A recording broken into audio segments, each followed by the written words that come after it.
الحمد لله رب العالمين والصلاة والسلام على سيد المرسلين وعلى آله وأصحابه أجمعين. قال الله تعالى في القرآن العظيم والفرقان المجيد بعد أعوذ بالله من الشيطان الرجيم بسم الله الرحمن الرحيم. عبس وتولى أن جاءه الأعمى. وقال النبي صلى الله عليه وسلم إنما ترزقون بضعفائكم أو كما قال عليه الصلاة والسلام. صدق الله مولانا العظيم وصدق رسوله النبي الكريم ونحن على ذلك من الشاكرين والشاكرين والحمد لله رب العالمين. புகழ் அனைத்தும் அல்லாஹ் ஜல்ல ஷானஹு தஆலாவுக்கே உரித்தாகும். சாந்தியும் சமாதானமும் கண்டட ரசூலுல்லாஹி ஸல்லல்லாஹு அலைஹி வஸல்லம் அவர்களை மீண்டும் அவர்களை பற்றிய உத்தம சத்திய சகாபாக்கள் தாமரைகள் சமதத்தாளர்கள் சுகதாக்கள் மாலிகள் நாதாக்கள் நல்லவர்கள் குறிப்பாக நம் அனைவரின் மீதும் அல்லாஹ்வின் சாந்தியும் சமாதானமும் என்றென்றும் மீண்டும் நிலவட்டுமா.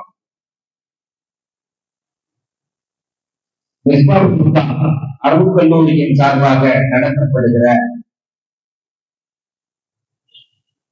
மீலாது பெருவிழா வருடந்தோறும் மாநாடு போல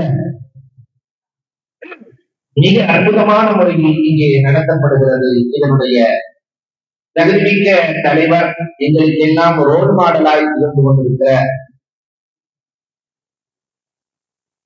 நாசிரத் அவர்கள் முகமது இஸ்மாயில் வாசில் பாக்கம் என்பதற்கவர்களுக்கும் கல்லூரியினுடைய பேராசிரியர்கள் நிர்வாகத்தின் அங்கத்தினர்கள்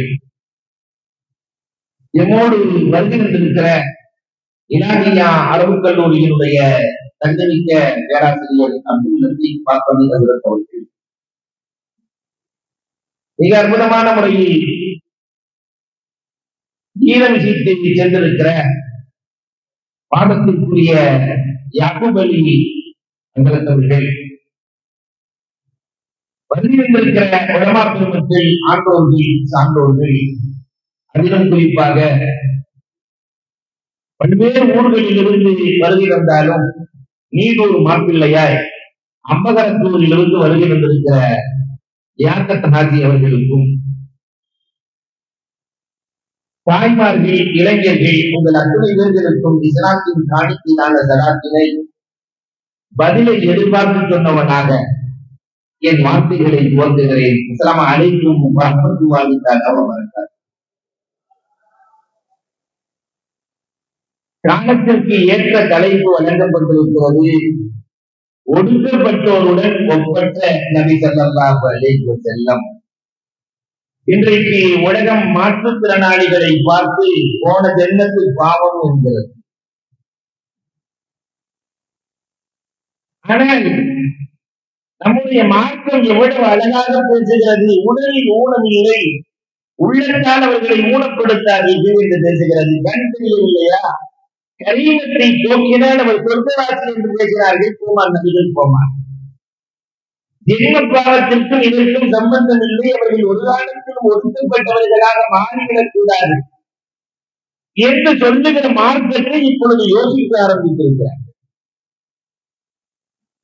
பல்வேறு வழிகளில் மாணவி ஸல்லல்லாஹு அலைஹி வஸல்லம் பார்க்கப்படுகிறார்கள். அதுவும் இந்த ரபியுல் அவ்வலில் தான் இது ஆரம்பிக்க வேண்டுமா? இது ரப்பின் நாடகம். நபியை தேட வேண்டும், பார்க்க வேண்டும் என்பதற்காகவே அல்லாஹ்வால் ஏற்படுத்தப்பட்ட அற்புதமான வேலைதான் இந்த வேலை என்றால் இல்லை. நான் உங்களோடு இன்றைக்கு சமூகத்தில் ஒடுக்கப்பட்டவர்களால்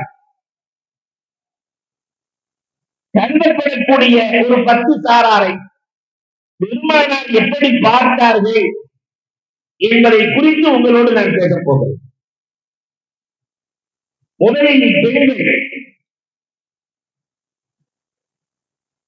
பெருமானார் ஸல்லல்லாஹு அலைஹி வஸல்லமுடைய காலத்தில் பெண்கள் பிறப்பே பாவம் என்று கருதிய காலம்.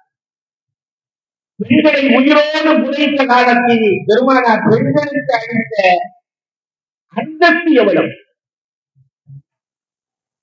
எங்களை இந்த சமூகம் எண்ணி பார்க்க வேண்டும். இன்று வரை ஆண் ஆதிக்கம் மிகைத்திருக்கிறது என்றால் மிகையே இல்லை. நிறைய இடங்கள்ல ஆண் ஆதிக்கம் இருக்கத்தான் செய்கிறது. ஒடுக்கப்பட்டவர்களாய் பெண்களை பார்க்கிற சூழல் மதத்தின் பெயரால் நடைபெறுகிறது. இஸ்லாத்தில் அது இல்லை என்பதை இந்த சமூகம் உணர வேண்டும்.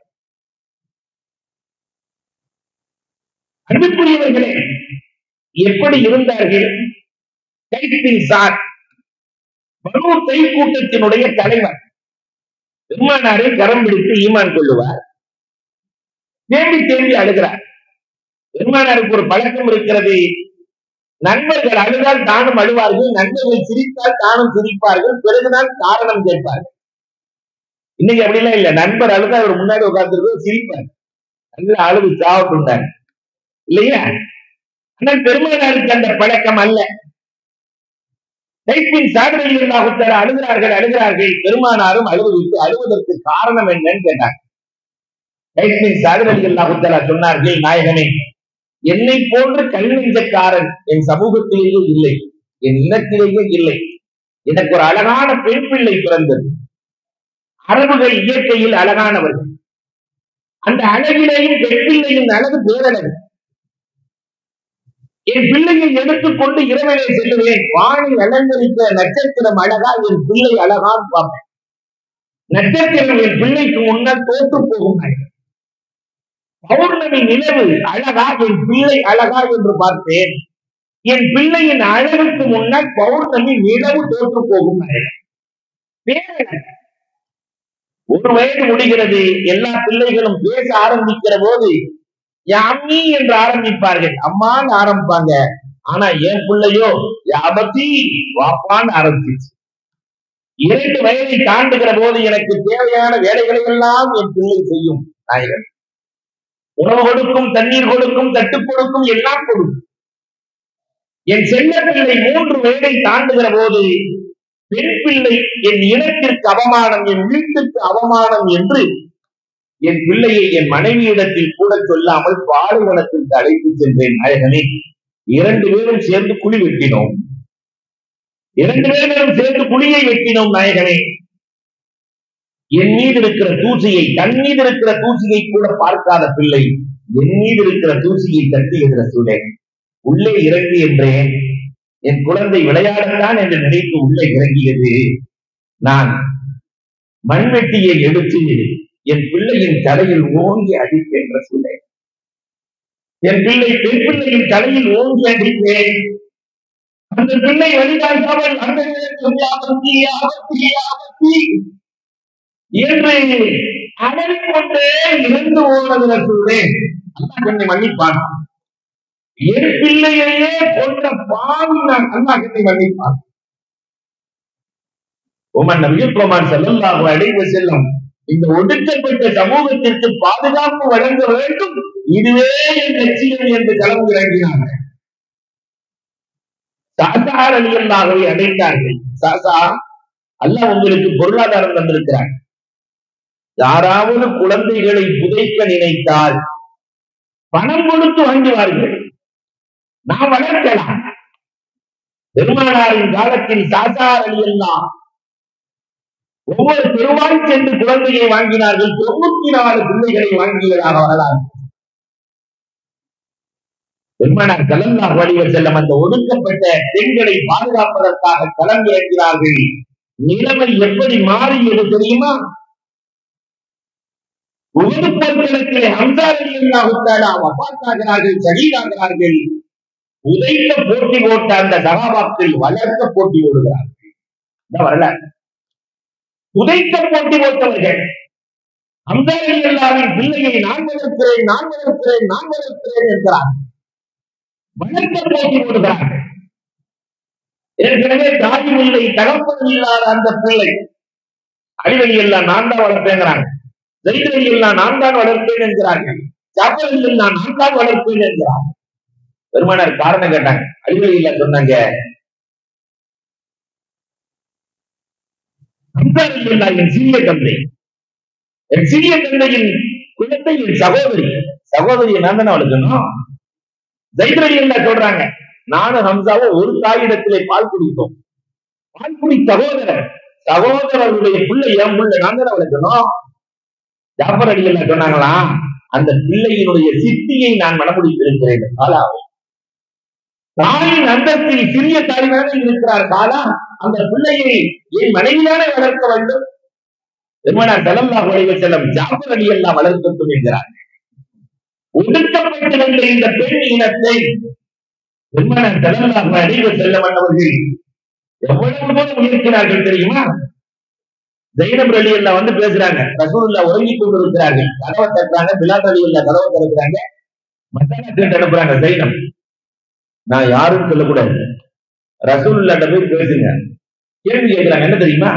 ஆம்பளைங்க ஜமாத்தோடு சொல்கிறார்கள், ஜனாதா தொழுகை சொல்கிறார்கள், ஜிஹாதுக்கு செல்கிறார்கள். ஜீவனையே பேசுது அந்த அம்மா. ஜமாத்துங்குது, ஜிஹாதுங்குது, ஜனாதாங்குது. ஆண்கள் எல்லாம் நிறைய நன்மையை சம்பாதிப்பார்கள். நாங்க என்ன இழிச்சவாயா? பெண்கள் வீட்டுக்குள்ளே முடங்கி இருக்கணுமா? எங்களுக்கு எல்லாம் இந்த நன்மை கிடையாதா? பிள்ளைகள் போய் ரசூலுல்லாஹ் சொன்னாங்க, நாயகமே இப்படி ஒரு அம்மா சொல்லுது, ஐயோ இல்லையா நீங்க அது எந்த ஜைனப் என்று கேட்டார்கள் பெருமானார். அப்துல்லாஹ் இப்னு மஸ்ஊத் ரலியல்லாஹு அன்ஹுடைய மனைவி ஜைனப் என்று சொல்ல பெருமானார் ஆனந்தம் அடைகிறார்கள். ஒரு பெண் எவ்வளவு அற்புதமாக கேள்வி கேட்கிறார் பார்த்தீங்களா?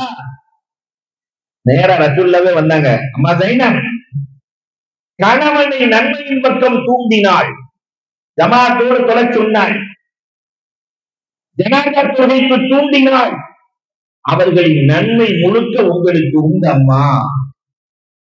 அடிமைத்தனமாக இருந்த அந்த சமூகத்தில், ஒடுக்கப்பட்ட சமூகத்தில் பெருமானார் பெண் இனத்தினுடைய கௌரவத்தையே கண்ணியத்தையே உயர்த்தி தந்தார்கள். அல்லாஹ் அக்பர். அன்பிற்குரியவர்களே, இரண்டாம் கட்டமாய் யத்தீம்களோடு பெருமானார் எப்படி நடந்து கொண்டார்கள்? இன்றைக்கும் ஒடுக்கப்பட்ட சமூகமாய் அனாதைகள் வாழ்ந்து கொண்டிருக்கிறார்கள். சமீபத்துல பார்த்தா கோயம்புத்தூர்ல மனம் வலிக்க ஜுமா தொழுகை முடிந்தவுடன் சின்ன பசங்க 8 வயசு 9 வயசு பையன் ஒரு எத்தீம்கான பேரை சொல்லி இவ்வளவு பெரிய உண்டியல் அவனால தூக்கவே முடியல, இந்த உண்டியல் போடுங்க, எனக்கு உண்டியல் போடுங்க. மனம் வலிக்கிறது அன்புக்குரியவர்களே. அந்த சின்ன பையன் 5வது 4வது படிக்கிற பையன், அவனே போய் ஒரு எத்தீமான பையன் அவனே உண்டியல் கேட்கிற அவலம் நம் சமூகத்தில் இருக்கிறது. ஒடுக்கப்பட்டவர்களாக இன்றைக்கு எத்தீம்கள். பெருமானார் ஸல்லல்லாஹு அலைஹி வஸல்லத்தை பற்றி அல்லாஹ் சொல்லுகிறான், அலம் எதுக்க எத்தீமன் பாவா, நீங்கள் எத்தீமாக இருந்தீர்கள், உங்களை வளர்க்கிற பொறுப்பை நான் எடுத்துக்கொண்டேன் என்று அல்லாஹ் சொல்லுகிறான். எத்தீம்களின் மீது பெருமானார் எவ்வளவு அன்பு காட்டினார்கள். அன்னவ காஃபியுல் எத்தீமி கஹாத்தை, நானும் அனாதைகளை நேசிப்பவர்களும் இப்படி என்றார்கள். உங்கள் பாவங்கள் அழிக்கப்பட வேண்டுமா? எத்தீமினுடைய தலையை தடவுங்கள். தமிழ்ல தலையை தடவுறதுங்கிறதுக்கு வேற அர்த்தமும் இருக்கு. அந்த அர்த்தத்தை ஆனா மொட்டை முடிச்சிடுறதுன்னு அர்த்தம். எத்தீமை முடிச்சிருங்கிற அர்த்தம் அல்ல. அவர்களின் தலையில் இருக்கிற ரோமம் அளவுக்கு பாவங்கள் மன்னிக்கப்படும். அப்ப அனாதைகளின் மீது எத்தீம்களின் மீது இறக்கப்பட வேண்டும், அவர்களை உருவாக்க வேண்டும். வரலாற்றில் ஒரு அழகான செய்தி. ஒரு எத்தீமான பையன், தாய் தகப்பை இல்லாத பையன், ஒரு பேரிச்ச மரத்துக்கு கீழே நின்றுகிட்டு இருக்கிறான். ஒரு பழம், அதை எடுத்து வாய்க்குள்ளே போட்டார். புதுசா இஸ்லாத்துக்கு வந்த சகாபி, அந்த பையன் வாய்க்குள்ள பேரிச்சம்பழம் இருக்கிறத பார்த்த உடனே நம்ம மரத்து பழத்தை இவன் வாயில போட்டுக்கிறதா, நேர போனார், வாயை புலந்து பழத்தை எடுக்கிறேன், வாயை பிரிச்சு விட்டார்.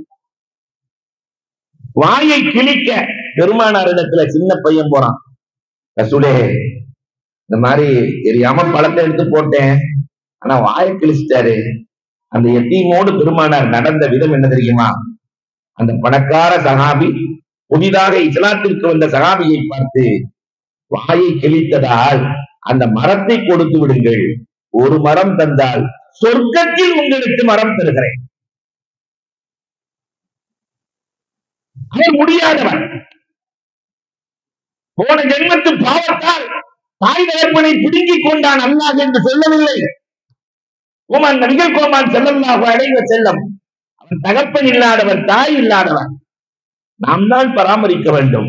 ஒரு மரத்தை கொடுங்க, சொர்க்கத்துல மரம் தர்றேன்.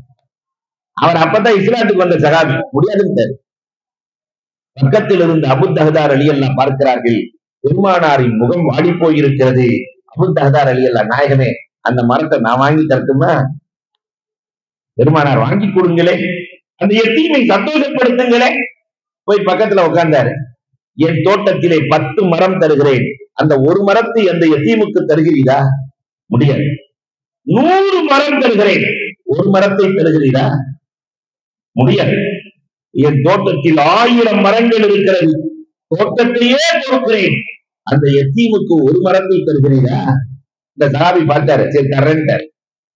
1000 மரத்தை கொடுத்து ஒரு முகம், ஒரே ஒரு மரம், பெருமானாரின் முகத்தை சந்தோஷப்படுத்துகிறார். பெருமானாருக்கு பயங்கர சிரிப்பு, அந்த யத்தீமுக்கும் ஆனந்தம். 2 பேரும் சிரிக்கிறாங்க. அபூ தஹ்தா ரலியல்லாஹு, நான் ரசூலை சந்தோஷப்படுத்தி விட்டேன், அந்த யத்தீமையும் சந்தோஷப்படுத்தி விட்டேன் என்ற ஆனந்த கழிப்பிலே புறப்படுகிறார்கள். பெருமானார் அபூ தஹ்தா என்று அழைத்தார்கள். என்ன நாயகமே, சொர்க்கத்திலே உங்களுக்கு மரம் தருகிறேன் என்று சொன்னேனே, அந்த மரம் எப்படி இருக்கும் என்று நீங்கள் கேட்கவே இல்லையே. ரசூலே, அந்த மரம் எப்படி இருக்கும்? பெருமானார் சொன்னார்கள், அந்த மரத்தின் நிழலில் வேகமாக செல்லுகிற குதிரையில் செல்லுவீர்கள், 500 ஆண்டுகள் நீங்கள் சென்றிருப்பீர்கள், அந்த மரத்தின் நிழல் முடிந்திருக்காத அபூ தஹ்தா. ஒரு யத்தீமை பராமரித்தார், சந்தோஷப்படுத்தினால் எவ்வளவு சிறப்பு. நானும் யத்தீமை பராமரிப்பவரும் இப்படி இருப்போம். ஒரு காலத்திலும் அனாதைகள் கைவிடப்படக்கூடாது என்பதற்காகத்தானே ரசூலுல்லாஹ் அழகான அடிகளை சொன்னார்கள். இன்றைக்கு அது பேணப்படுகிறதா எண்ணி பார்த்தவன். மூன்றாவதாக, மறி நோயாளிகள் இன்றைக்கு சமூகத்தால் ஒடுக்கப்படக்கூடியவர்களாய் மாறியிருக்கிறார்கள்.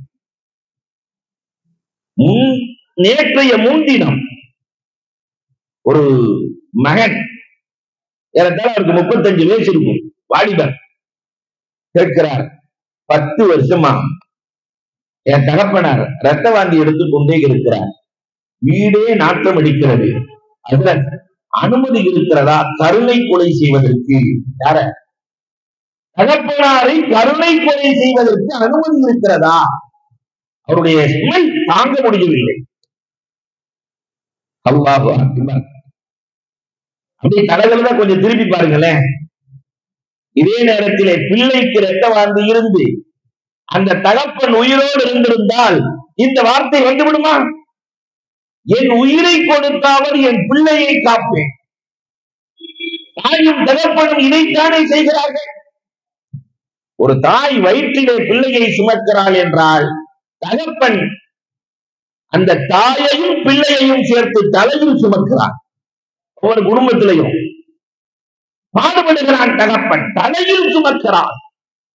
குடும்பத்தையே தலையில் சுமக்கிற அந்த தகப்பனுக்கு ஒரு நோய் என்று சொன்னவுடன் கருணை கொலை செய்வதற்காக மகன் அனுமதி கேட்கிறான் என்றால் எவ்வளவு கொடுமை! ஒடுக்கப்பட்டவர்களாய் அல்லாஹ் ரப்பல் ஆலமீன் நோயை கொடுத்தவர், பாவங்களை மன்னிப்பதற்காக, அந்தத்தை உயர்த்துவதற்காக நோயை கொடுத்ததாக குர்ஆனும் ஹதீஸும் பேசுகிறது. ஒருத்தருடைய அந்தத்தை உயர்த்தணும், அல்லாஹ் கொஞ்சம் சோதிச்சு பார்ப்பான் இல்லையா? இன்றைக்கு நோயாளிகள் பாதிக்கப்பட்டிருக்கிறார்கள், ஒடுக்கப்பட்டிருக்கிறார்கள். பெற்ற தகப்பனையும் தாயையும் நோய்வாய்ப்பட்டு விட்டால் பார்க்கிற பிள்ளைகள் இல்லை. நோய்வாய்ப்படுறது என்னங்க? நல்லா இருக்கிற காலத்திலேயே 60 வயசுக்கு மேல இருக்கிற தாய் தகப்ப என்ன எதிர்பார்க்கிறாங்க தெரியுமா? என் பிள்ளை என் பக்கத்துல உட்கார்ந்து 10 நிமிஷம் பேசணும், அவ்வளவுதான். பக்கத்திலே உட்கார்ந்து 10 நிமிடம் பேசுகிற பிள்ளைகள் இன்றைக்கு சமூகத்தில் இல்லை. தாய் தகப்பனை மதித்து பேசுகிற பிள்ளைகள் இன்றைக்கு குறைந்து வருகிறார்கள். ஒடுக்கப்பட்ட சமூகத்தில் நோயாளிகளோடு ரசூல் எப்படி நடந்து கொண்டார்கள்? ஹதீஸ்களுக்குள்ளே சென்று பாருங்கள். சஅத் இப்னு அபீ வக்காஸ் ரலியல்லாஹு தஆலா நோய்வாய்ப்பட்டிருக்கிறார்கள். வாலிப பருவம், உழைக்க மாட்டோம்னு அவங்களே முடிவு பண்ணிட்டாங்க. ஒரு பொம்பளை புள்ள, சஅத் இப்னு அபீ வக்காஸ் ரலியல்லாஹு ஒரு பொம்பளை புள்ள. ரசூலுல்லாஹ் வர்றாங்க, நாயகமே நான் உழைக்க மாட்டேன் போல தெரியுது ரசூலே, கடுமையாக நோய் இருக்கிறது நாயகமே, நான் இறந்து விடுவேன் போல் இருக்கிறது, எனக்கு நிறைய சொத்துக்கள் இருக்கிறது, அதையெல்லாம் நானு பைத்துல் மால்ல சேர்த்துறேன்.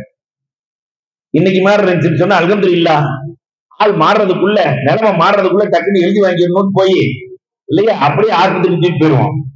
ஆனா குமான் நபிகள் கோமான் ஸல்லல்லாஹு அலைஹி வஸல்லம் வேண்டாம், உங்கள் பிள்ளைகள் தேவை உள்ளவர்களாக மாறிவிடுவார்கள், உள்ளாவெல்லாம் கொடுக்க வேண்டாம், அறவாசி தருகிறேன் நாயகமே, வேண்டாம், மூன்றில் ஒரு பகுதியாவது தருகிறேன் நாயகன்.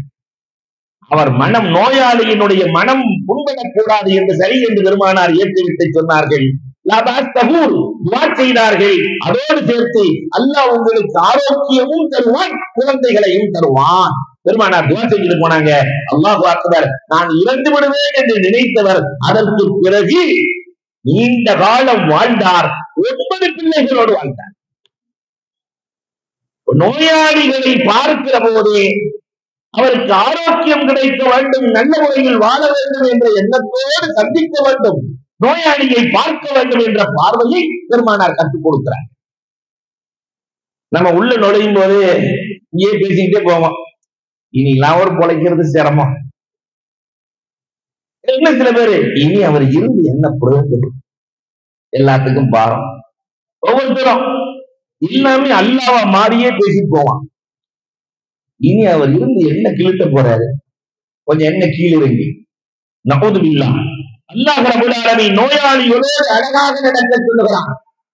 பெருமானார் ஸஅத் ரலியல்லாஹு நோய்வாய்ப்பட்டிருக்கிற போது பள்ளிக்கு வெளியே கூடாத படித்து அவர்கள் கண்காணிக்கப்பட வேண்டும், பாதுகாக்கப்பட வேண்டும், நோய் விசாரிக்க வேண்டும் என்று பெருமானார் ஸல்லல்லாஹு அலைஹி வஸல்லம் நடந்து கொண்ட விதங்களையும் ஹதீஸ் ஷரீஃபில் சொல்லி காட்டுகிறார் இல்லையா. இன்னைக்கு தஞ்சை சைடு இன்னும் ரொம்ப மோசம். சேலத்து பக்கத்துல நோயாளியை போய் விசாரிக்கிறத டக்குன்னு போன உடனே வந்துருவாங்க. ஆனா இங்கெல்லாம் அப்படி இல்லை. ஆஸ்பத்திரியில நோயாளிக்கு ஒரு ரூம், பார்க்க வர்ற ஆளுக்கு ஒரு ரூம், எப்பயுமே 2 ரூம் தான். ஆனா மார்க்கம் இதை சொல்லவில்லை. போன உடனே லாபாஸ் தகூர், அல்லாஹ் உங்களுக்கு ஆரோக்கியம் தருவான், சுராத்துல் கியாம எங்கள் மாதிரி பார்த்த உடனே திரும்பி வந்துடணும். ஆனா இங்க அப்படி எல்லாம் இல்ல. நேரா போன உடனே அப்பதான் அட்டாக்ல இருந்து படுத்துட்டு அப்பதான் வந்திருப்பாரு காமன் வார்டுக்கு. டாக்டரோட பெரிய கண்டிஷன் போடுவான், இனிமேல் நீங்க கொலஸ்ட்ரால் பொருள் எதுவுமே சாப்பிடக்கூடாது, தேங்காவை பார்க்க கூட கூடாது, சுரக்காய தொடவே கூடாது. இதெல்லாம் பரவாயில்ல. கடைசியில எங்க மாமா அப்படிதான் சாப்பிட்டாரு போயிட்டாரு, அந்த நோயாளி எங்க மச்சான் இப்படிதான் சாப்பிட்டாரு போயிட்டாரு. நஊது பில்லாஹ். இதான் நோய் விசாரிக்கிற முறை. நோய் நன்றானதற்கு பிறகும் நோய் விசாரிக்க கூடாது. ஆரோக்கியமானதற்கு பிறகு எல்லாம் நல்லாயிடுவாரு. உங்களுக்கு எப்படி அட்டாக் வந்துச்சுன்னு கேட்டா திருப்பி வந்துடும். அதனால ஆரோக்கியமானதற்கு பிறகு மீண்டும் நோய் விசாரிக்க கூடாது. மதிய நேரம் உறங்கிக் கொண்டிருக்கிற போது நோய் விசாரிக்க கூடாது. அதற்கும் ஒரு ஒழுக்கத்தை ஏற்படுத்திய மார்க்கம் இஸ்லாமிய மார்க்கம். அத்தனைக்கும் ஒழுக்கம். தமிழனின் பண்பாடும் ஒழுக்கத்தை வலியுறுத்தும். 2000 வருஷத்துக்கு முன்னாடியே என்ன மாதிரி பேசுறான் தெரியுங்களா இந்த ஒழுக்க விஷயத்தில. அனைத்திற்கும் ஒழுக்கத்தை கற்றுக் கொடுத்த தமிழன். அவன் பேசுகிற போது பேசுவான், அவதாரங்களை 10ஆக்கியவன் தமிழன். அவதாரங்களை 10ஆக்கி, கோள்களை 9ஆக்கி, திசைகளை 8ஆக்கி, நாட்களை 7ஆக்கி, சுவைகளை 6ஆக்கி, வினைகளை 5ஆக்கி, வேலைகளை 4ஆக்கி, கனிகளை 3ஆக்கி, இனங்களை 2ஆக்கி, அனைத்தையும் பிரித்து பிரித்து காட்டிய தமிழன் ஒழுக்கத்தை மட்டும் ஒன்றாகத்தான் வைத்திருக்கிறார். அன்னையிலிருந்து இன்னைக்கு வரைக்கும் தமிழன் மார்க்கம் என்ன சொல்லுகிறதோ அதைத்தான் சொல்லுகிறார். ஒழுக்கம் என்பது ஒன்றுதான். அத்தனையிலும் ஒழுக்கம் இருக்கிறது. நோயாளிகளிடத்தில் கடைபிடிக்க வேண்டிய ஒழுக்கம் என்று ஒன்று இருக்கிறது. ஆனால் இன்றைக்கு அது கடைபிடிக்கப்படுகிறதா? பெற்ற தகப்பனே வேண்டாம் என்று ஒதுக்கும் அவளாம். அல்லாஹ் அக்பர். அதுலயும் குறிப்பாக இந்த கொரோனா நேரத்துல எல்லாம் பெற்ற தகப்பன் இறந்து விட்டால் வீட்டுக்குள் அனுமதிக்கவில்லை. பெற்ற தாய் இறந்தால் வீட்டுக்குள் அனுமதிக்கவில்லை. இத உலகமே இன்றைக்கு உற்று நோக்குகிறது. இஸ்லாமிய சமூகம் மட்டும்தான் அவர்களை ஒதுக்காமல் வீட்டுக்குள் வைத்து குடிக்க வைத்து மரணத்தை கொடுப்பவனும் இரணத்தை கொடுப்பவனும் அல்லாஹ் ஒருவன் தான். எத்தனை பேர்த்த கொடுப்பார் தெரியுமா? கோயம்புத்தூர்ல ஒருத்தர் இருக்கிறார், சோசியல் காஜன். கிட்டத்தட்ட 6000 ஜடலங்களை குளிப்பாட்டினார். எனக்கு கொரோனா வரலங்கிறார். 6000 பேர்களை குளிப்பாட்டியவருக்கு கொரோனா இல்லை. அதனால கொரோனாக்காரனோட சேர்ந்து ஒட்டி உறவாடணும்னு சொல்லவல்ல. அல்லாஹ் கொடுக்கிறான். அந்த ஒடுக்கப்பட்ட நோயாளிகளோடு எப்படி இணக்கமாக இருக்க வேண்டும் மார்க்கம் சொல்லியிருக்கிறார். நாலாவது, இன்றைக்கு சமூகத்தில் ஒடுக்கப்பட்டவர்களாய் பெரியவர்கள் இருக்கிறார்கள். வயசு 80க்கு மேல போச்சுன்னு சொன்னா பெருமானார் சொல்றாங்க, அவங்கனாலதான் அல்லாஹ் உங்களுக்கு இது கொடுக்குறோம். இன்னமா துருக்கும், அவங்கனால அல்லாஹ் உங்களுக்கு ருசி கொடுக்குறாங்க. நாம நினைச்சுக்கிறோம் நம்மனால அவங்க சாப்பிட்டு இருக்கிறாங்க. நம்ம சம்பாத்தியம், நம்முடைய திறமை, நம்முடைய ஆரோக்கியம் இல்ல. வீட்டில் இருக்கிற பலகீனமானவர்களால் ரப்பு உங்களுக்கு ருசி கொடுக்கிறார். பலகீனமானவர்கள் மதிக்கப்பட வேண்டும். கூமுகிடா செய்யும். உங்கள் தலைவர் பெரியவர் வருகிறார், எழுந்திருக்கிறீர்கள். அழைப்ப செல்லம் அவர்கள் நிற்க சொன்ன வரலாறு. பெரியவர்கள் மதிக்கப்பட வேண்டும் என்பதற்கு அழகான உதாரணம். ஆனா இன்னைக்கு பெரியோர்களை மதிக்கிற சூழல் இருக்க அறவே இல்லை. இன்னைக்கு இருக்கிற இளவட்டங்கள்லாம் 70-75 பார்த்தா மதித்து நிற்கிற காலம் நாம வாழ்ந்த காலம். இன்னைக்கு எங்க மேல உள்ள ஹவுஸுக்கு மேல ஏறி ஒரு இளைஞர் அப்படி சுத்தி வர்றான். ஹவுஸுக்கு மேல செருப்பு போட்டு. முத்தவள்ளி போனாரு, தம்பி என்னடா ஹவுஸுக்கு மேல செருப்பு போட்டு சுத்திரியடா, வானாண்டா. அதை கேட்க நீங்க யாரு? அந்தப்ப இந்த பள்ளி முத்தவள்ளியாவது கொத்தமல்லியாவது தேர்தல் வச்சு பார்க்கலாமா? 70 வயது பெரியவரிடத்தில 18 வயது இளைஞன் பேசுகிற பேச்சு. இன்றைக்கு மதிக்கப்படுகிற பெரியவர்கள் இல்லை, ஒதுக்கப்படுகிறார்கள். இன்னைக்கு மருமகள் மாமனாருக்கு மாமியாருக்கு வைத்திருக்கிற பெயர், வயசுல மூத்தவங்களுக்கு வச்சிருக்கிற பெயர் லக்கேஜ். பிரயோஜனம் இல்லாத கழுதையின் மீது இருக்கிற பொதி மூட்டை. இவங்க செத்தா நல்லா இருக்கும், ஒப்பனை சொல்றதா என்று நினைக்கிற மாமனாரையும் மாமியாரையும் உதவாக்கரையாக நினைக்கிற பிள்ளைகள் சமூகத்தில் இருக்கிறார்கள். ஆண் பகுதியிலே சரி, பெண் பகுதியிலே சரி. மாமனார் நாரா கிழிக்காம விடமாட்டேன்னு சொல்ற மருமகனையும் கண்டிருக்கிறோம். பெரியவர்கள் மதிக்கப்பட வேண்டும். சமி அல்லாஹு லிமன் ஹமீதா எதனால வந்துச்சு? பெரியோர்களை மதித்ததால் கிடைத்ததுதான் சமி அல்லாஹு லிமன் ஹமீதா. உங்களுக்கு வரலாறு தெரியும். அபூபக்கர் ரலியல்லாஹு தஆலா எல்லா தொழுகையில எல்லாத்துலயும் அல்லாஹ் அக்பர் தான். அல்லாஹ் அக்பர். ருக்குக்கு போனா அல்லாஹ் அக்பர், சுஜூதுக்கு போனா அல்லாஹ் அக்பர். ஏன் ருக்குல இருந்து எந்திரிக்கும் போது மட்டும் சமி அல்லாஹு லிமன் ஹமீதா? அபூபக்கர் ரலியல்லாஹு எப்பொழுதுமே முதல் சப்பில் முன்னால் தொழுகிற இமாம் ஜமாஅத்தோடு தொழுகிற அபூபக்கர் ரலியல்லாஹு வருகிற போது ஒரு பெரிய மனிதர் முன்னால் போகிறார். அவருக்கு மரியாதை கொடுத்து பின்னாடியே வர்றாங்க. அதற்கு இடையிலே தொழுகை காமத்து சொல்லப்பட்டு பெருமானார் ருக்குக்கு போயிட்டாங்க. ஆனா அபூபக்கர் ரலியல்லாஹு மனசெல்லாம் அடிச்சுக்குது, ஒரு ரக்காத் போயிடுமே, ஒரு ரக்காத் போயிடுமே, ஒரு ரக்காத் போயிடுமே, மனசெல்லாம் அடிச்சுக்குது. பெருமானார் எழுவதற்கு முன்னால் போய் சேர வேண்டுமே. கரெக்டா போயிட்டாங்க. பெருமானார் ஸல்லல்லாஹு அலைஹி வஸல்லத்தை எழ விடாமல் ஜிப்ரீல் பிடித்துக் கொண்டாங்க. கிடைச்ச உடனே ரக்காத்து கிடைச்ச உடனே அல்ஹம்துலில்லாஹ்ன்றாங்க. ஆனந்தத்துல அல்ஹம்துலில்லாஹ் அபூபக்கர் ரலியல்லாஹு. உடனே பெருமானார் அங்கிருந்து எந்திரிக்கிறாங்க. சமி அல்லாஹு லிமன் ஹமீதா. அந்த அல்ஹம்துலில்லாஹ்னு சொன்னவர் சத்தத்தை அல்லாஹ் கேட்டுட்டான். அதனாலதான் என்ன புடிச்சு வச்சிருக்கிறாங்க. பெருமானார் ஸல்லல்லாஹு அலைஹி வஸல்லம் சமி அல்லாஹு லிமன் ஹமீதா என்று சொல்ல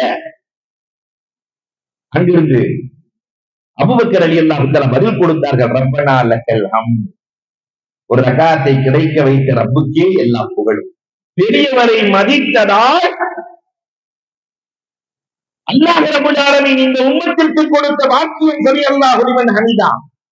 பெரியோரை மதிக்க வேண்டும் என்று ஒவ்வொரு தொழுகையும் சொல்லித் தருகிறது, ஒவ்வொரு ரகாத்தும் சொல்லித் தருகிறது. பெரியவர்கள் மதிக்கப்பட வேண்டியவர்கள், அவர்கள் ஒதுக்கப்பட வேண்டியவர்கள் அல்ல. இல்லையா? ஆனா இன்னைக்கு பெரியவர்களுடைய நிலை எப்படி இருக்கிறது, இல்லங்களில் எப்படி இருக்கிறது, சமூகத்தில் எப்படி இருக்கிறது?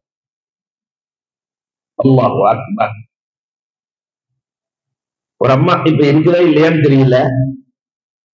இஸ்லாமிய சமூகத்துல யாருமே முதியோர் இல்லத்துல இல்ல, ரொம்ப குறைவு. ஆனா கோயம்புத்தூர்ல ஒரு அம்மா இருந்துச்சு, நூர்ஜஹான். படிச்சு அந்த அம்மா ஹெட்மாஸ்டரா இருந்து 2 பிள்ளைகள், ஒருவர் ஆஸ்திரேலியாவிலே, ஒருவர் அமெரிக்காவில, USA. அந்த அம்மா அங்க இருக்கு முதியோர் இல்லத்துல. எல்லாரும் பார்க்க போயிருந்தப்ப அந்த அம்மா ஒரு சீட்ல ஒரு ஸ்லேட் வச்சு எழுதி வச்சிருந்துச்சு, எங்களிடத்தில் பால் குடித்த மனித மிருகங்கள் அவ்வப்போது வந்து பார்த்து செல்வார்கள். அந்த அம்மாவுக்கு எவ்வளவு வேதனையாக இருந்தது. அன்பிற்குரியவர்களை எண்ணி பார்க்கிறோம்.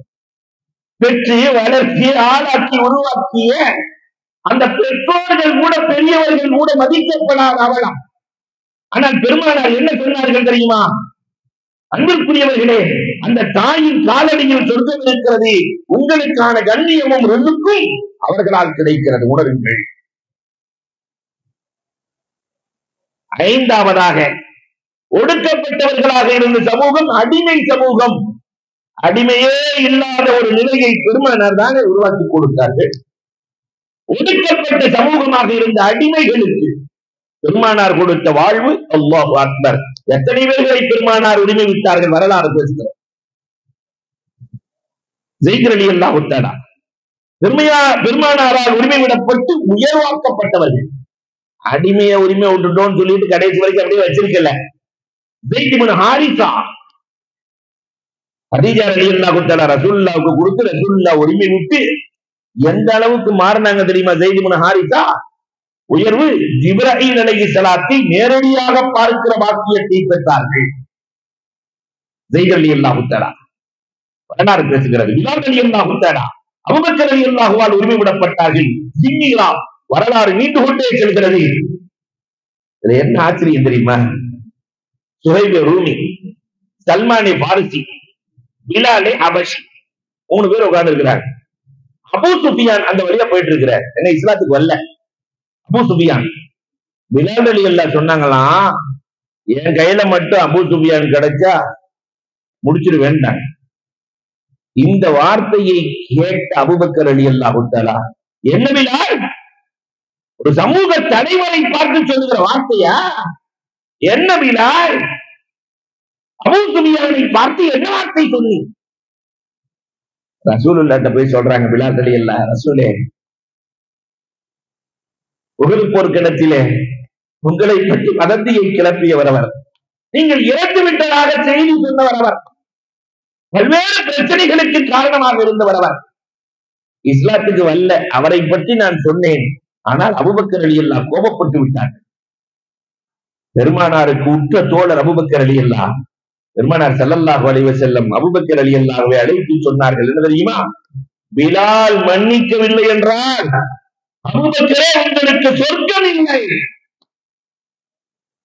அந்த ஒடுக்கப்பட்ட அடிமையாக இருந்து விடுதலையான பிலால் ரலியல்லாஹுவுக்கு ரசூல் கொடுத்த மரியாதை, அல்லாஹு அக்பர். அவரிடத்திலே மன்னிப்பு கேட்க வேண்டும். மன்னிப்பு கேட்டாங்க. அபூதர் ரலியல்லாஹு தஆலா பிலால் ரலியல்லாஹுவை சொன்னார்களே, நீங்களும் மகளே, கடைசியில பெருமானார், இன்னும் ஐயாமுல் ஜாகிலியாவில் தான் இருக்கிறாயா? அபூதர் செவத்த மேனி கீழே படுத்துக்கிட்டு, பிலால் ரலி அவர்களே, அடிமையை சொல்றாங்க, உங்கள் காலை தூக்கி என் முகத்தில் வையுங்கள். என்ன சமூகத்தை ரசூலுல்லாஹ் தூக்கி முடிச்சாங்க. அடிமை சமூகத்தை அழகாக உயர்த்தினார்கள். இன்றைக்கு அடிமைகள் இல்லை, ஆனாலும் வேலையாட்கள் இன்றைக்கு ஒடுக்கப்பட்டவர்களாக இருக்கிறார்களா, உயர்வாக பார்க்கப்படுகிறார்களா? வேலையாளர்களுக்கு வேலை கொடுக்கும் போது கஷ்டமான வேலையை கொடுத்தா நீங்க கூட சேர்ந்து ஒத்துழைக்கணும். காமராஜருடைய வரலாற்றுல நீங்க படிக்கலாம், எழுதி. காமராஜருடைய வரலாறு, கர்ம வீரர் காமராஜர்.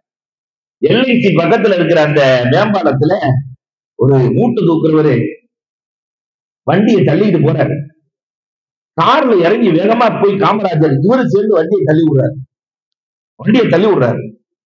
அப்ப கூட இருந்த பிஏக்கள் எல்லாம் போய் சொன்னா, நாங்க தள்ளி இருப்போமே. இப்ப காமராஜர் சொன்னாரா, வேர்வையோடு வேலை செய்பவன் கஷ்டமான வேலையை கொடுக்கிற போது உடன் சேர்ந்து நாமும் பாடுபட வேண்டும் என்று நபிகள் நாயகம் சொன்னதாக கண்ணியமிகு காகிதம் இல்ல சொல்லி இருக்கிறார். நபிகள் நாயகம் இப்படித்தான் நடப்பார்கள், ஒரு சமூக தலைவர் இப்படித்தான் நடக்க வேண்டும் என்று கண்ணியமிகு காகிதமில்லை சொன்னதை நான் செய்கிறேன் என்று சொன்ன காமராஜரின் வரலாறை பார்க்கிறோம். வேலையாளு அவனுக்கு நம்மள மாதிரி தானே குடும்பம் இருக்கிறது, எல்லாம் இருக்கிறது. சில பேர் ஊருக்கே கொடுப்பார், பெரிய குறைவல்ல, ஆனா வேலை செய்யறவன பார்க்கவே மாட்டான். அவன் மாவன் செட்டு சுடுகாடாயிட்டு இருப்பான், உண்ணாமா போவான். கண்டுகொள்ளாத சூழல். மார்க்கம் இதை சொல்லவே இல்லை. உங்களுக்கு ஜகாத்தின் கடமை இருக்கிறதா? உங்கள் உறவுகள் அதற்கு பிறகு உங்களிடத்தில் வேலை செய்பவர்கள், ஒடுக்கப்பட்டவர்களை மேலே கூட்டுங்கள் என்று மார்க்கம் சொல்கிறார். ஆறாவதாக மதுலும் அநீதி அளிக்கப்பட்டவர்கள். அல்லாஹு அக்பர்.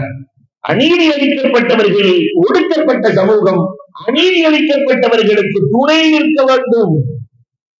பெருமானார் ஸல்லல்லாஹு அலைஹி வஸல்லம் எல்லா நிலையிலும் மனிதர்களுக்கு அல்ல, மிருகங்களுக்கே துணை நிற்கிறார்கள்.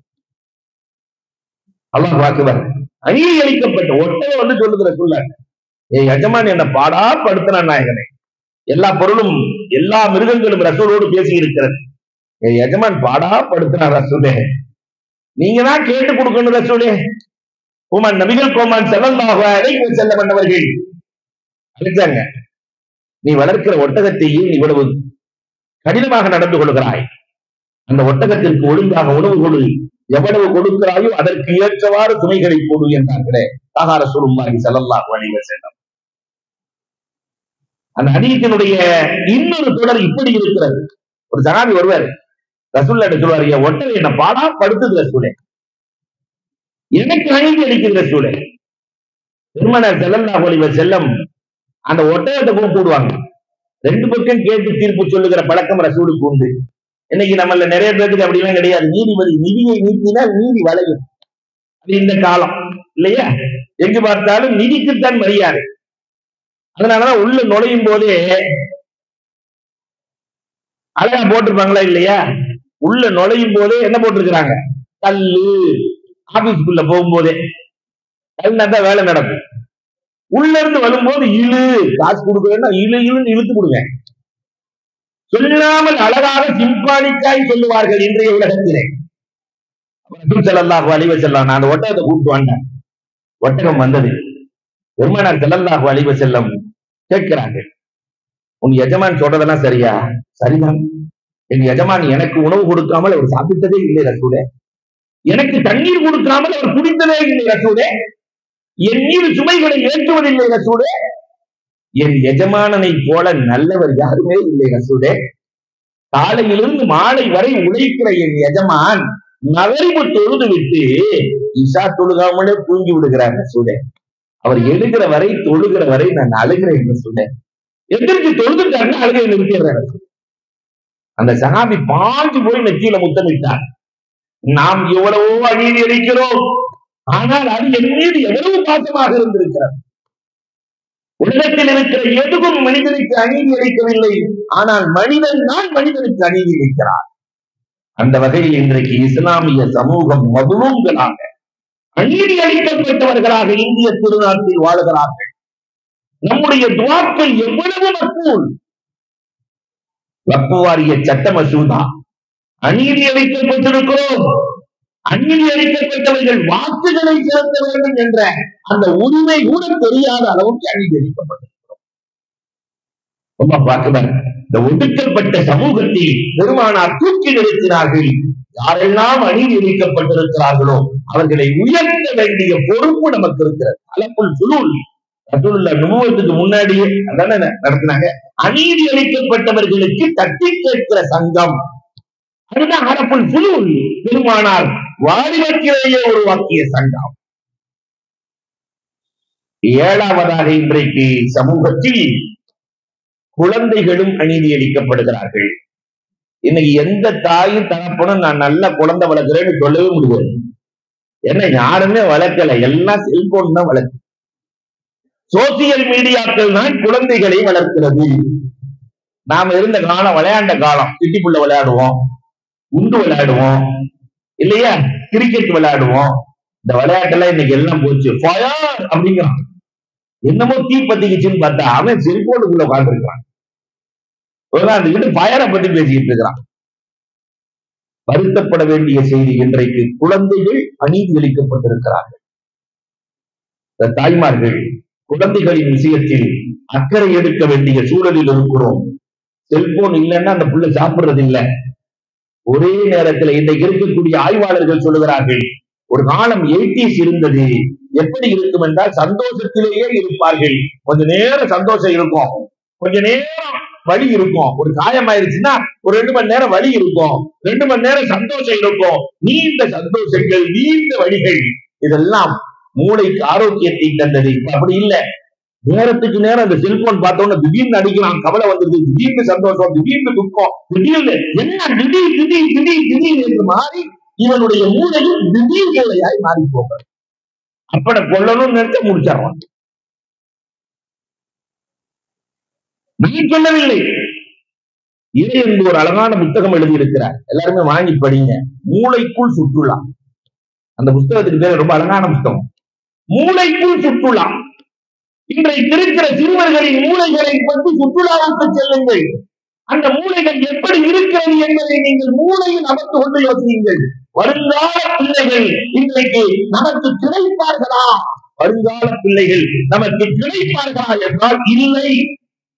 நமக்கெல்லாம் நண்பர்கள் இருக்கிறார்கள், இந்த கால வரைக்கும் நண்பர்கள். இன்னைக்கு இருக்கிற பிள்ளைகளுக்கு சோசியல் மீடியா நண்பர்கள். எங்கேயும் ஜப்பான்ல ஒருத்தர் இருக்கிறான், அவனோட பேசிட்டு இருக்கிறான், திடீர்னு அவன்கிட்ட திட்டுறான், அவன்கிட்ட பேசுறான், அவன்கிட்ட இது பண்றான், அவன்கிட்ட முறைக்கிறான். கூட இருக்கிற நண்பர்கள் இல்லை, எல்லாம் சோசியல் மீடியாக்களாய் உலகத்தை கைக்குள்ளே வைத்துக் கொண்டு நண்பர்கள் நினைக்கிறான்.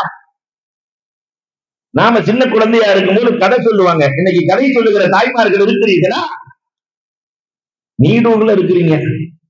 ஏன்னா நான் ஊருக்கு உண்மை இல்லையா, மற்ற ஊர்களில் காணவில்லை. வரலாறு சொல்லுகிற அடிக்கடி சொல்றது உண்டு. இங்க நன்னி கிழிஞ்ச பாயில படுத்திருப்போம். சுலைமான் அலைஹிஸ்ஸலாம் வானத்துல பறந்ததை சொல்லிட்டு இருப்பாங்க. சுலைமான் அலைஹிஸ்ஸலாம் வானத்துல, உலக சக்கரவர்த்தி இல்லையா, ஒரு பெரிய ஜம்காலத்தை வச்சு வானத்துல பறப்பாங்க. அங்கதான் பார்லிமெண்ட் நடக்கும். படுத்திருக்கிறது இல்லாம கிழிஞ்ச பாயில, கிழிந்த பாயில் உயர்ந்த கருத்துக்கள். இன்னைக்கு உயர்ந்த மெத்தையில் கிழிந்த கருத்துக்கள். மெத்தது ஜம்முண்டு லட்சம் மெத்த. ஆனா அங்க பார்த்துக்கிட்டு இருக்கிறத கூப்பிட்டாங்க. லட்சம் ரூபாய் மெத்தையிலே இருந்து கொண்டு என்ன நபிமார்களின் வரலாறு பேசப்படுகிறதா, பார்க்கப்படுகிறதா? வழிமார்களின் வரலாறுகள் பார்க்கப்படுகிறதா, பேசப்படுகிறதா? இல்லை. இன்றைக்கு குழந்தை வளர்ப்பு பெரிய சவால். அந்த குழந்தைகள் இன்றைக்கு எப்படி மாற்றி இருக்கிறார்கள்? அல்லாஹ் அக்பர். குழந்தைகளை காப்பாற்ற வேண்டிய சூழல் இருக்கிறது. குழந்தைகளுக்கு உபதேசம் செய்ய வேண்டி இருக்கிறது. ஒரு நேரமாவது தாய்மார்களை கவனித்துக் கொள்ளுங்கள். 3 நேரத்துல ஒரு நேரமாவது எல்லோரும் அமர்ந்து சாப்பிடுகிற பழக்கம் வேண்டும். இனி வரும் காலத்தில் நம் பிள்ளைகளை காப்பாற்ற வேண்டுமானால் ஒரு நேரம் அந்த சாப்பிடுகிற போது நல்லது கெட்டது அத்தனையும் பகிரப்பட வேண்டும், உணவோடு சேர்ந்து பகிரப்பட வேண்டும். பிள்ளைகளை தன்னோடு அனைத்து அழகாக இந்த வளர்ற பருவம், குடி வளர்ற பருவம், எங்க கம்பு கிடைக்குதோ அங்க சுற்றிடும். அந்த கம்பாய் பெற்றோர்கள் இல்லை என்றால் மற்றவர்களோடு சுற்றிக் கொள்ளும். அன்புக்குரியவர்களே, நம்ம காலத்துல அப்படி பார்த்தாங்க, மாப்பிள்ளை பார்த்தாங்க, பொண்ணு பார்த்தாங்க. இப்ப அப்படி எல்லாம் இல்ல. மாப்பிள்ளை எங்கன்னா ஜப்பானுங்கிறான், பொண்ணு இங்க. திடீர்னு பார்த்தா பொண்ணு இங்க இருக்குது, மாப்பிள்ளை இங்க இருக்கிறாரு, அவர் அமெரிக்காங்கிறான். கடைசியில இப்படியே ஒரு வழியா எப்படியாவது கொஞ்சம் நல்லவனா இருந்துச்சுன்னா இஸ்லாத்துக்கு கூப்பிட்டு வேற புதுசா வேற சொல்லிடுறான். நாம ரொம்ப நாள் அப்படியே தாவா பண்ணிக்கிட்டே இருந்தோமா, இவர் தாவா பண்ணாராம். காதலுக்கு தாவான்னு வேற பேர் வச்சிருக்கிறான். இப்ப புதுசா தாவாவுல இப்ப வந்துட்டாங்க புதுசா. நவுதுபில்லா. அன்பிற்குரியவர்களை இன்றைக்கு காதல் கருவாங்கிறங்க. இன்னொரு வருஷம் பார்த்தால் சேட்டு என்ற தொல்லைகள் சிறு வயதிலிருந்தே பழக்கப்படுகிறது. சேட்டையிலேயே பெரிய சேட்டை சேட் பண்ற சேட்டை தான். ஒரே படுக்கையில் இருந்து கொண்டு கணவனோடு வடித்துக் கொண்டு அடுத்தவர்களோடு செய்கிற சேட்டையை விட கொடுமையானது ஏன் இருக்க முடியும்? இது குழந்தைகளிலிருந்து இன்றைக்கு உருவாக்கி வருகிறது. நம்முடைய பிள்ளைகள் ஒடுக்கப்பட்டிருக்கிறார்கள். இந்த பிள்ளைகளை உயர்வாக்க வேண்டிய பொறுப்பு பெற்றோர்களை சார்ந்தது. அல்லாஹு அக்பர். அடுத்ததாக 8வது பெண் பிள்ளைகள். நான் பொம்பளை பிள்ளை, சொத்துக்கள் இல்லை என்று சொல்லி அவர்கள் ஒதுக்கப்படுகிறார். உங்களுக்கு எல்லாம் கல்யாணத்திலேயே நகையை போட்டாச்சு, அதனால சொத்து இல்லை. இன்னைக்கும் நம்ம இஸ்லாமிய சமூகத்துல சொத்து இல்லை. ஆண்களாக இருக்கட்டும் பெண்களாக இருக்கட்டும் எப்படி நடக்க வேண்டும் என்று மார்க்கம் அழகாக தீர்மானித்திருக்கிறார். நுஅ்மான் ரலியல்லாஹு தஆலா பெருமானாரிடத்தில் வருகிறார்கள். சொன்னாங்க, எங்க வாப்பா எனக்குன்னு சொல்லி தோட்டத்துல மரங்களை நட்டு வைத்திருக்கிறார். ஒரு சகோதரர்களா இருக்கிறாங்க என் மீது கொண்ட பாசத்தால் நட்டு வைத்திருக்கிறார். பெருமானார் உங்க வாப்பா கூப்பிடுங்க, தகப்பனார் வர்றாரு, அவருக்காக நட்டு வச்சீங்களா? ஆமா நட்டு வச்சிருக்கிறேன், என் பிள்ளை சொன்னதெல்லாம் கேட்பாரு, அதனால இவ்வாறு நான் செய்திருக்கிறேன். பெருமானார் ஸல்லல்லாஹு அலைஹி வஸல்லம் முகத்தை திருப்பிக் கொண்டார்கள். நாளை மறுமையில் ரப்பு உங்களை பார்த்து இப்படித்தான் திருப்புவான், எல்லோருக்கும் மத்தியில் சரிசமமாக நடக்க. அது என்ன குழந்தைகளுக்கு மத்தியிலேயே ஏற்றத்தாழ்வு நீங்க நிறைய நடக்குது. பிள்ளைகளுக்கு மத்தியிலே ஏற்றத்தாழ்வு. அல்லாஹ் அக்பர். ஒரு பிள்ளையை மதிக்குதல், இன்னொரு பிள்ளையை மிதிக்குதல், இது சமூகத்தில் நடந்து கொண்டே இருக்கிறது, காலங்காலமாய் நடக்கிறது. ஆனால் மார்க்கம் இதை கடுமையாய் பேசுகிறார். அடுத்ததாக லராமில் விதவைகள். இது குறித்தே 1 மணி நேரம் பேசணும். ஒடுக்கப்பட்டவர்களா இன்றைக்கு அப்பாவி விதவைகள். ஒரு பக்கம் கணவன் நினைக்கிறான், கணவனால் கைவிடப்படுகிறார்கள், ஒரு காரணமும் இல்லாமல் அறியாமல் கைவிடப்படுகிறார்கள். பெற்றவர்கள் பார்க்கிற போது உயிர் போய்விடுகிறது. நாம் பிள்ளை வாழ வேண்டிய பிள்ளை வாழாய் வெட்டியாய் 30 வயசுல 25 வயசுல தகப்பனாரை பார்க்கிற போது, தாயாரை பார்க்கிற போது அல்லாஹ் அக்பர். ஒரு காரணமும் இல்லை, ஒரு காரணமும் இல்லை. உட்கார்ந்து 5 நிமிஷம் பேசினா எல்லாம் சரியா போகும். இந்த செல்போன் தொல்லை நான் சொல்வது உண்டு, உங்களிடத்திலே பகிர்கிறேன். முதல்ல ஆதம் அலைஹிஸ்ஸலாம் காலத்துல இருந்து இன்னைக்கு வரைக்கும் புருஷன் பொண்டாட்டி சண்டை இல்லாம உலகத்துல இல்லவே இல்லை. சண்டை இல்லாத வாழ்க்கை இருக்கா? ஆதம் அலைஹிஸ்ஸலாமே சண்டை போட்டிருக்கிறார், ஹவ்வா அலைஹிஸ்ஸலாம் கூட. ஆனா நாம சின்ன பிள்ளையா இருக்கிறப்ப சண்டை எப்படி வரும்னா, புருஷன் பொண்டாட்டி சண்டை வந்தோன்னு இந்த அம்மா கடிதம் எழுதும், கடிதம் போடும். இந்த மாதிரி என் வீட்டுக்காரர் இப்படி செய்யறாரு, என் மாமனார் அப்படி செய்யறாரு, மாமியார் அதான் உடனே வந்து கூட்டு போங்க தான். இந்த கடிதம் போய் சேர்றதுக்கு ஒரு 3 நாள் ஆகும். அவர் எல்லா வேலையும் முடிச்சுட்டு பிறகு வர்றதுக்கு ஒரு 3 நாள் ஆகும். வந்தா 1 வாரம் கழிச்சு வந்தா 2 பேரும் ஒன்னா உட்காந்து பேசிட்டு இருப்பாங்க. உடனே பிள்ளையே கேட்டு, என்னத்தா சொல்லிக்காம வந்துட்டீங்க, சொல்லிக்காம வந்துட்டீங்களே? அட கழுத, நீ தானே கடிதம் போட்டு கூப்பிட்ட, 1 வாரத்துல எல்லாம் முடிஞ்சிடும். இது நாம பார்த்த 80s. ஆனா இப்ப அப்படி இல்ல. சண்டை போடுறதுக்கு முன்னாடியே செல்போன் ஆன் பண்ணி வச்சுட்டா சண்டையே ஸ்டார்ட். செல்போன் என்ன பேசுறாங்க பாத்தீங்கன்னா, என்ன பேசுறாங்க, வீட்டுக்காரர் என்ன பேச்சு பேசுறான், அந்த அம்மா என்ன பேச்சு பேசுது, இத கேட்க அந்த பிள்ளையுடைய தகப்பனுக்கு அப்படியே சூடு ஏறி ஏறி அதிகமாகி அதிகமாகி அதிகமாகி அம்மா ஓலாவுக்கு போன் பண்ற ஓடி வருது, முடிஞ்சு கதை. அல்லாஹ் அக்பர். பெருமானார் ஸல்லல்லாஹு அலைஹி வஸல்லம் ஆயிஷா ரலியல்லாஹுவை தவிர மற்ற அத்துணை பேர்களையும் விதவைகளைத்தான் பெருமானார் ஸல்லல்லாஹு அலைஹி வஸல்லம் கரம் பிடித்தார்கள், கரம் ஏற்றினார்கள். அவளைகளாக இருந்த விதவைகளுக்கு வாழ்வு கொடுத்தார்கள். ஆனால் இன்றைக்கும் 35-40 வயசு ஆயிடுச்சுன்னு சொன்னா அந்த விதவைகள் படுகிற பாடு வெளியையும் சொல்ல முடியாம, தன் வீட்டு நிலைகளை வெளியையும் சொல்ல முடியாம, மற்றவர்களுக்கும் பாரமாக இருக்கக்கூடாது என்று நினைத்து திருப்பூருக்குள் செல்லுங்கள், எழுதி வைத்துக் கொள்ளுங்கள்.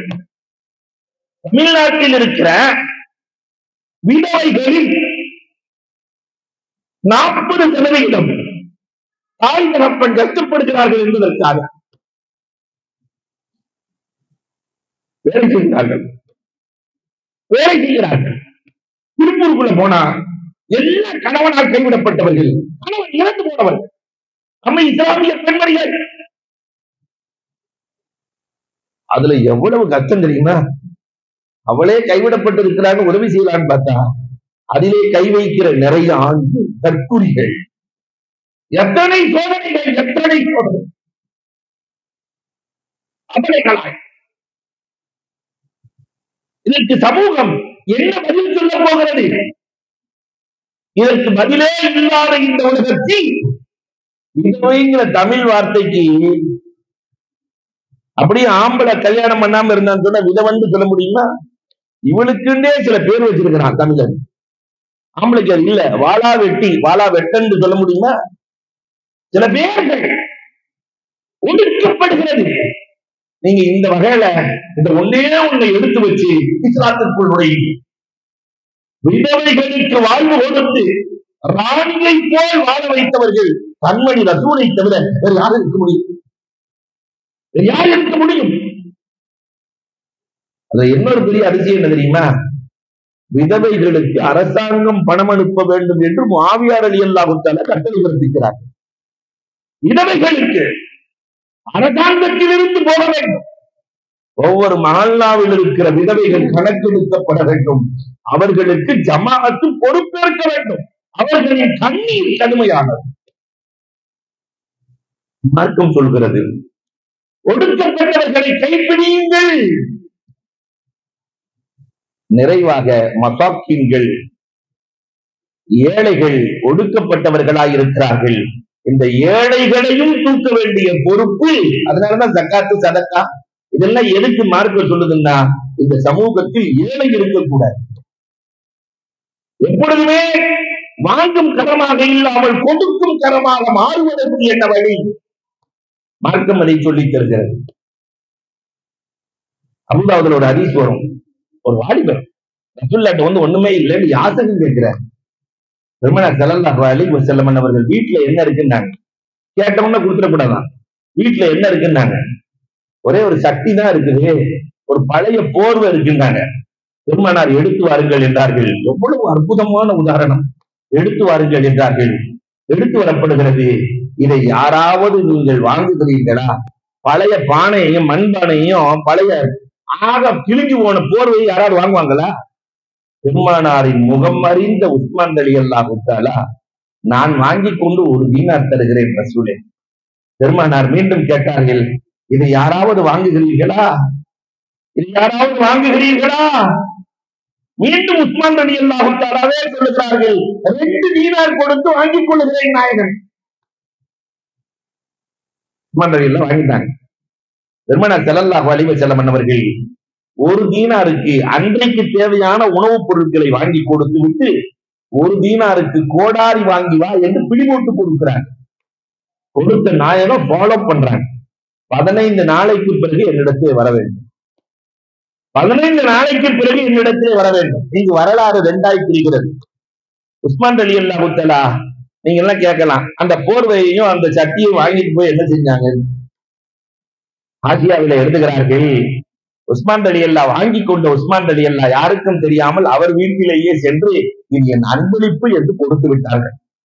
அவரின் கண்ணியத்தையும் கௌரவத்தையும் பாதுகாத்தார்கள். இருக்கிற ஒன்று கூட என் தோழரின் வீட்டிலிருந்து என்னிடத்தில் வந்து விட்டது, அவர் என்ன செய்வார்? அதனால் போய் இது என் அன்பளிப்பு என்று கொடுத்து விட்டார். 15 நாள் உழைக்கிறார். நிறைய பொருளோடு வர்றாரு. கோடாரி கழுத்துல இருக்கு. பெருமானார்ட்ட வர்றாரு, ரசூலே நான் உழைச்சேன், கூலி வேலை செஞ்சேன், அல்லாஹ் எனக்கு காசை கொடுத்துட்டான். பெருமானார் ஸல்லல்லாஹு அலைஹி வஸல்லம் சொன்னார்கள், நீ கையேந்துவதை விட இது சிறந்தது. யார் உலகத்தில் கையேந்தி பிழைக்கிறார்களோ நாளை மறுமையில் எழுப்பப்படுகிற போது முகத்தில் கன்னத்தில் சதையில்லாமல் எழுப்பப்படுவார்கள். என்ன வார்த்தைகள்! ஒடுக்கப்பட்ட சமூகம், ஏழை சமூகத்தை பெருமானார் 10 ஆண்டுகளில் மதீனாவிலே ஜக்காத்தை வாங்க ஆள் இல்லை. முஆத் இப்னு ஜபல் ரலியல்லாஹு தஆலா 8 வருடம் யமனில் இருந்தார்கள்.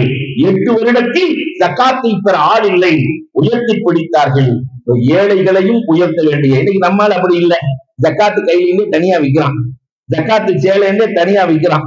அப்ப ஏழையை ஏழையாவே வச்சிருக்கணும், பணக்காரன் பணக்காரனாவே இருக்கணும். இந்த சித்தாந்தம் தானே இன்றைக்கு கடைசியில நமக்கே உதைக்கிறது. ஒரு அம்பானியும் ஒரு அதானியும் தான் இருக்க வேண்டும், பாக்கி எல்லாம் பேரா இருக்கணும் இல்லையா? அல்லாஹ் அக்பர். கார்ப்பரேட் சித்தாந்தங்கள் இதை உடைத்து விட்டு மார்க்கம் மாணவி ஸல்லல்லாஹு அலைஹி வஸல்லம் அவர்கள் அழகான வழிகளை காட்டி இருக்கிறார்கள். அந்த வழிகளை ஏற்று நடக்கிற தௌஃபீக்கை வல்லவன் அல்லாஹ் நம் அனைவருக்கும் நல்குவானாக. வாஹ்ரு தஅவானா அல்ஹம்துலில்லாஹி.